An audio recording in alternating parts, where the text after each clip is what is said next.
Hola a todos y todas, mi nombre es Marina, bienvenidos a mi canal. Bueno, lo primero que tengo que hacer es disculparme por esta luz, porque estoy grabando unas horas que, bueno, la luz entra en mi salón así y es lo que hay. Bueno, pero no hemos venido aquí a hablar de la luz, hemos venido aquí a hablar de qué pasa con ese título tan críptico que he puesto, el tarot como melodía y no como partitura. La idea surgió por una historia que me contó una persona muy guay hace muy poco tiempo.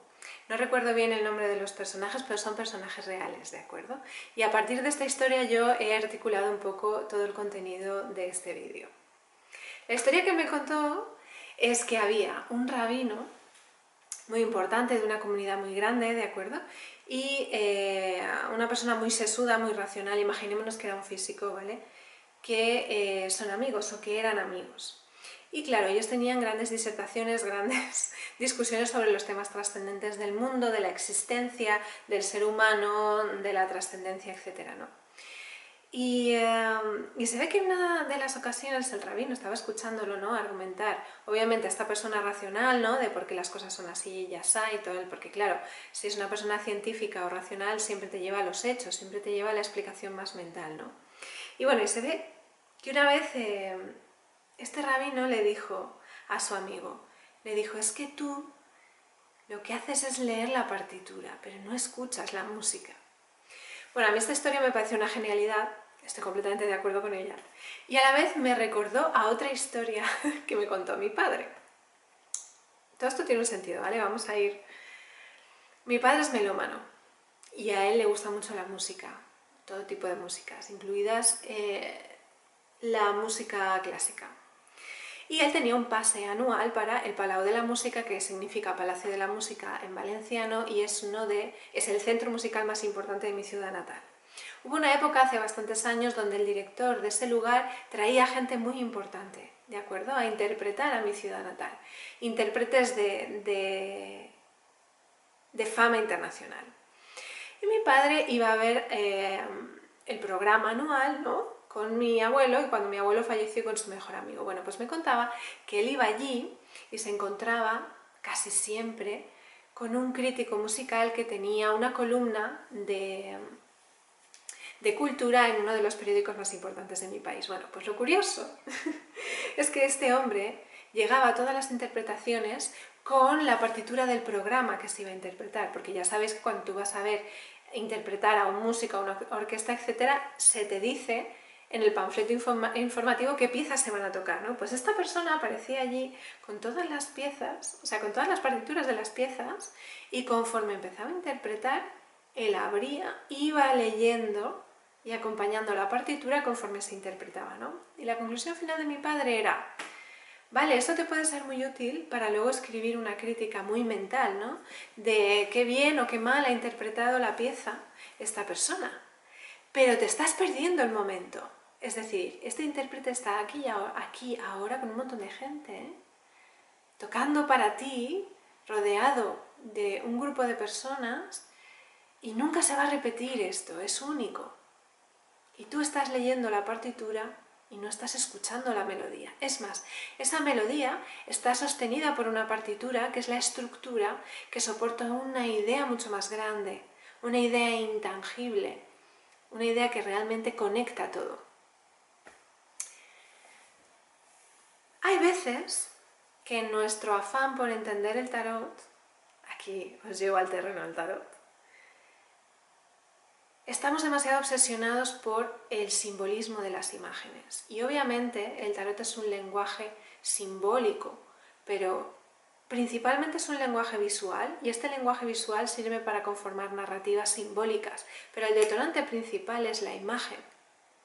Lo que sostiene todo el símbolo es la imagen, igual que lo que sostiene todas las partituras es la melodía.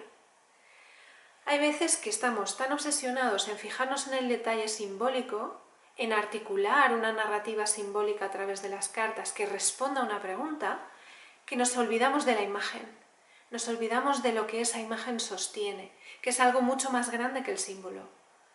Es una respuesta a una pregunta. Y muchas veces está más relacionado con la emoción que con la interpretación mental. En esto tampoco es que no tengamos parte de... Es decir, no somos culpables del todo. Vivimos en una sociedad muy enfocada en una interpretación racional de la realidad. Es decir, en una interpretación de datos y mental de lo que observamos. Pero ¿qué pasa con sentir lo que observamos? Os voy a poner unos ejercicios para que veáis a dónde quiero ir. Yo sabéis que estoy formada en Historia del Arte y bueno, además hice un máster de restauración para asegurarme que nunca ganaría dinero de forma digna. Y bueno, a ver, lo que quiero decir es que muchas veces queremos entender lo que vemos, pero no sentir lo que vemos. Y este es el motivo por el que muchas exposiciones de arte abstracto están llenas de personas que van a mirar la información de la obra o la cartela, ¿no? Que es donde está el nombre, el autor, la fecha de realización.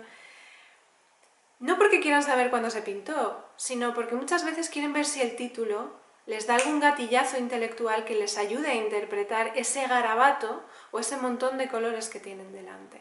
Porque quieren interpretar la realidad desde lo intelectual, desde lo simbólico. Entonces, al no haber figuración, al no haber formas reconocibles, no entienden lo que ven, porque no están sintiendo lo que ven, están interpretando lo que ven. Y esto como tarotistas a veces también nos sucede. Un exceso de racionalidad puede llevar a encapsular todo un lenguaje visual en conceptos. Y entonces nos desenganchamos del conjunto, atomizamos el conjunto. Cuando hice un vídeo sobre los elementos hace pocos días, os hablaba precisamente de esto, de que tanto separar los elementos hace que no los veamos de forma orgánica, de forma holística.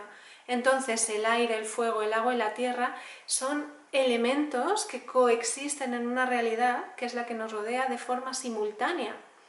Entonces, si la tierra es lo tangible, si el agua es lo emocional, si la mente, o sea, si el aire es lo mental y el fuego es la acción, ¿por qué tenemos que atomizarlo, no? Era mi argumento. Si yo ahora estoy hablando con vosotros, estoy sintiendo, estoy siendo y al mismo tiempo estoy haciendo cosas.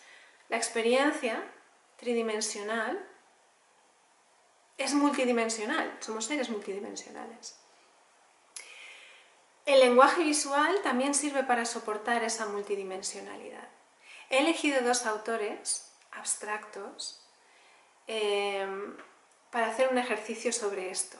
Muchas veces me viene gente, alumnos que dicen es que tengo todo el conjunto sobre la mesa y me pierdo en los detalles, no sé en qué enganche empezar a interpretar.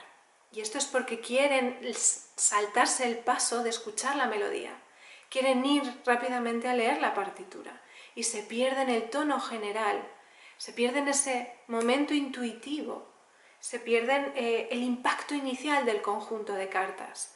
Y ahí dentro hay información muy importante que se puede estar perdiendo y que si nosotros pasamos por el tamiz intelectual y empezamos a leer la partitura sin estar escuchando, nos perdemos la poesía de esa historia. Entonces, podemos convertir un mensaje en algo muy frío. Mi argumento es, antes de ponerte a analizar los símbolos, que ya los conoces, y a generar una narrativa simbólica con lo que ves, párate un momento y pon la mente en blanco, no analices y siente. ¿Qué se siente del conjunto de cartas? ¿Esas cartas? ¿Qué formas, qué colores tienen? ¿Dan un mensaje en general luminoso? ¿Dan un mensaje de advertencia? ¿Hay fluidez? ¿Hay tensión entre las formas, entre las figuras? ¿Cuál es el sentimiento general del conjunto con la otra persona delante? ¿Qué es lo que te viene? Ahí hay información profunda y trascendente, ahí está la melodía. El ejercicio que os comentaba. Abajo en la descripción, lo he hecho así, porque es que no sé editar vídeos, tened paciencia. Abajo en la descripción del vídeo os he puesto 3 enlaces a 3 obras distintas, de 2 autores diferentes. 3 obras de Mark Rothko y 3 obras de Jackson Pollock. Son 2 autores casi simultáneos en el tiempo de mediados del siglo XX, clasificados como expresionistas abstractos. He elegido deliberadamente 2 autores no figurativos, es decir, que no pintan formas, aunque Rothko hasta los años 40 sí que era figurativo.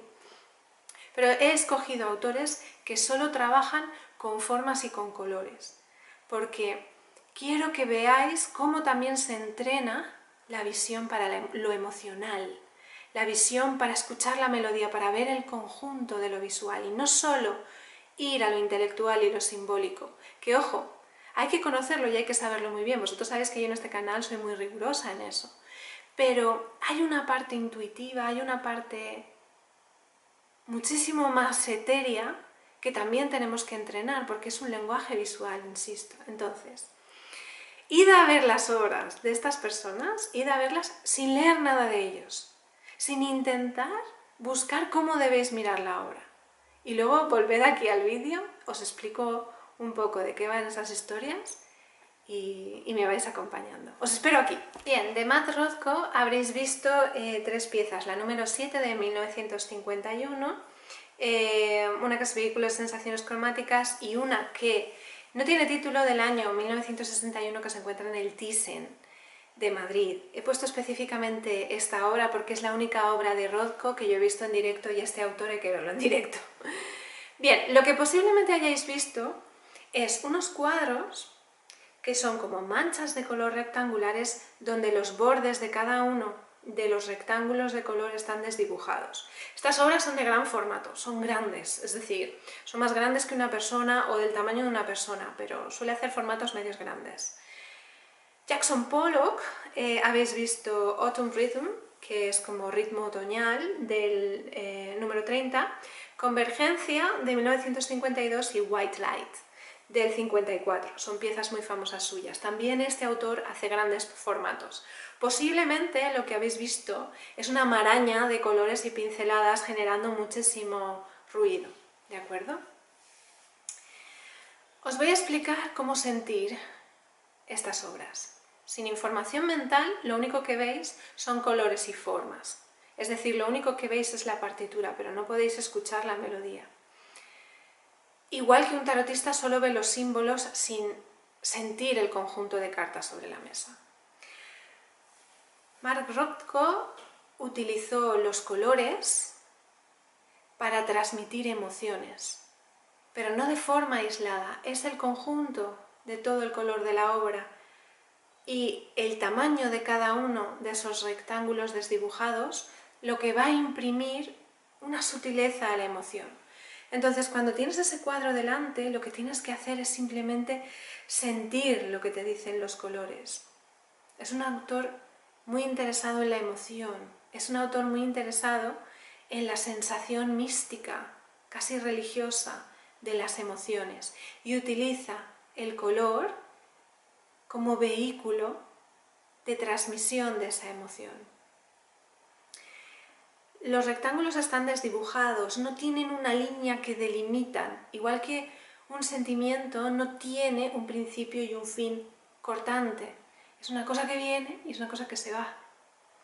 Cada uno de los rectángulos tiene un tamaño diferente, porque tiene una mayor o menor presencia, mayor luminosidad o pesacez en el conjunto, y eso añade matices a la emoción. No tenemos que ver cada uno de esos rectángulos de color por separado, tenemos que observarla de forma desdibujada en conjunto y ver qué sentimos. Quiero que volváis a ver otra vez los tres cuadros de Rothko. Si veis el primero, el número 7, veréis que es un cuadro, el de 1951, es un cuadro luminoso. Hay naranja y blanco, hay un rosa vibrante, hay cierta alegría de vivir. Si pasamos al último, por ejemplo, al que no tiene título, al de 1961 del Thyssen, veremos que la cosa cambia mucho.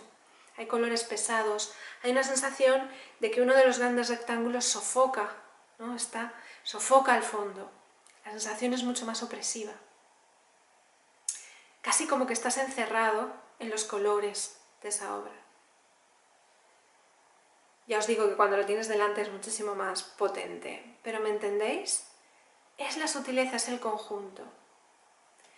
Ahora haced lo mismo con Pollock. Al principio veíamos un montón de manchas, un caos de colores, como de garabatos sin forma. Este autor es el creador de lo que se llama el action painting, que es como el pintar con el gesto. Para él lo importante no son las formas, ni siquiera el color. Para él lo importante era el gesto que él hacía cuando dejaba caer la pintura sobre el lienzo. Todo ese conjunto de gestos, en su totalidad, forman un microcosmos de lo que él siente sobre algo. El título puede ser una pista, pero es el conjunto lo que nos da una sensación muchísimo más útil. Por ejemplo, ir a buscar el White Light. White Light de 1954 es una de las últimas obras que hizo antes de morir, era alcohólico, igual que Rothko. Tú ves ahí White Light y ves un montón de blanco, pero no todo es blanco. Hay tonos de negro, hay como cierta sensación de agonía en el fondo, como si no consiguiera generar una luminosidad completa, como si no consiguiera alcanzar realmente un estado de paz completo. ¿Entendéis? Si nosotros analizamos estas obras de estas personas desde aquí, desde el puro símbolo, desde la partitura, solo vamos a ver colores y garabatos. Pero si aprendemos a ver en conjunto, si dejamos de escuchar la mente, empezamos a ver otras cosas. Ahí es donde yo quiero ir. Coged vuestras barajas. No importa si es Marsella, no importa si es Rider-Waite, no importa si es una baraja moderna, si es luminosa, si es en blanco y negro, si tiene símbolos, si no tiene, si son formas, si no son. Colocadlas sobre la mesa. Utilizad 3 barajas que tengáis, coged las mismas cartas y colocadlas sobre la mesa. Observad los patrones, las sensaciones que os vienen, porque eso serán las primeras impresiones sobre la mesa. Eso será la melodía de fondo. Hay veces que una baraja puede transmitir mejor el optimismo, la luz. Otra es muy oscura, es muy pesada, no interesa. Hay veces que esas barajas son capaces de dar también mensajes muy luminosos, aunque sus formas sean oscuras y densas. Lo que quiero decir es que hay que aprender a ver a través del símbolo, para ver y entender lo que transmite el conjunto. Y esto es a base de práctica, pero no práctica racional, práctica intuitiva. Entonces os propongo que hagáis lo siguiente, coged vuestras barajas, como digo. Si es Marsella, Marsella, si es Rider-Waite, Rider-Waite, si es en blanco y negro, tal. Y haced ejercicios haciendo estas visiones, quitando el ruido mental y viendo el primer impacto. Echaros las cartas a vosotros si queréis. Hacer una tirada personal. Antes de empezar a interpretar los símbolos, composiciones, imposiciones, no me interesa. Viendo todo el conjunto en general, entrecierro los ojos y ¿qué es lo que veo? ¿Siento formas esperanzadoras? ¿Siento formas tensas, armónicas? ¿Qué colores hay? ¿Qué formas hay? Si hay elementos, domina uno sobre el otro, si hay figuras, van en la misma dirección, en dirección opuesta. Siento las figuras aisladas en su mundo, siento las figuras abriéndose a las cartas de alrededor. Todo esto nos va a dar un mensaje de fondo y todo esto tiene que hacerse con la mente en blanco, tiene que hacerse solo atendiendo a las normas del lenguaje visual. Igual que cuando escuchamos música, nosotros no estamos pensando do, sol, fa, corchea, corchea, semicorchea. No, estamos acompañando la melodía. Acompañemos las cartas. Antes de interpretarlas, antes de entrar en el símbolo, acompañemos visualmente las cartas. Cuando yo digo aquí que un tarotista puede leer con cualquier baraja, puede leer con cualquier sistema, significa que si te guste más el Marsella, te guste más el Rider, te guste más una baraja de Hello Kitty o te guste más una baraja de Visconti Sforza del siglo XV, hay un lenguaje visual ahí. Que tú elijas unas u otras es una cuestión de creencias y gustos personales, de que te sientes más fluido trabajando con un tipo de lenguaje visual u otro. Pero hay que conocer la manera de mirar el lenguaje visual de forma universal, y esta es la manera. Dejar de hacerlo tanto al principio desde la mente.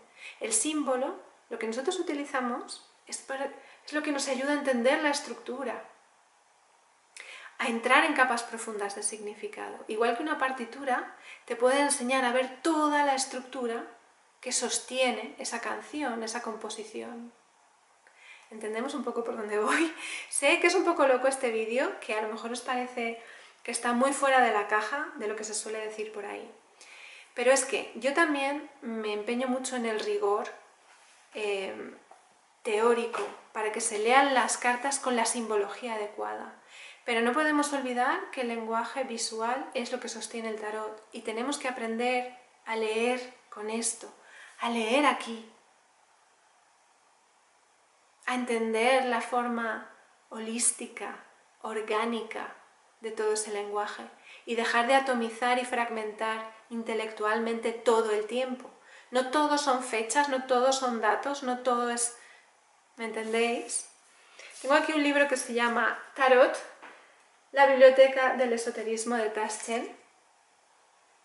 Regalo de cumpleaños de mi hermana, un alma, un ser de luz, que además me he conseguido uno de los pocos ejemplares que quedan de esta edición en castellano. Es un librazo que te cagas, posiblemente muchos lo tendréis, porque aborda los arquetipos desde un punto de vista artístico y enseña diferentes barajas. Hay algunas que yo tengo en mi colección. Por ejemplo, mirad esta representación del ermitaño, no sé si lo veis bien.